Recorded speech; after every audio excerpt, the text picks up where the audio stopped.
कर मंडळी, आता आम्ही आलो कुर्ले पकडूक. हे बघा, ही सगळी माझ्या पाठोपाठ आलीच, कारण त्यांनी पण मजा घेतली नाही आता.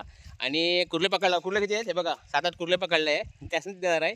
आणि जोक्स काय माहिती आहे, ह्यो आहे ना, ह्यो लयच आवड आहे हो. ह्यो बघा काय हाक मारता माहिती आहे, काय मारतो सर हाक? चावड काका बघा म्हणता माहिती आहे. म्हणजे मी हायच आवडच, पण खरं रस्त्यात भेटलो ना तरी माझी इज्जत काढतात तो. पण अशी मजा आहे, मजा आहे की नाही? हा. आणि हा बघा, हे पण मासे पण पकडला आहे बघा, मासे पण पकडला आहे आणि खरी मजा आहे. चला आता चला चला, धबाधब धबाधब. हा शबाश. तर ही मजा आहे कोकणातली. तर अशी मजा घ्यायची आहे. ही लहान पोरं पण लय डेंजर आहे. ह्यो तर लय डेंजर आहे हो, लय बेकार आहे अगदीच. तर हे बघा, शी तो बघा, तो बघा गेला. ए चला, दाशा ना घरा मी सगळी. चला बाय बाय बाय बाय. तो बघा आंघोळ करतोय, तो बघा सर बरंच आहे तो बघा, तो बघा काय करशाल त्या का सांगा.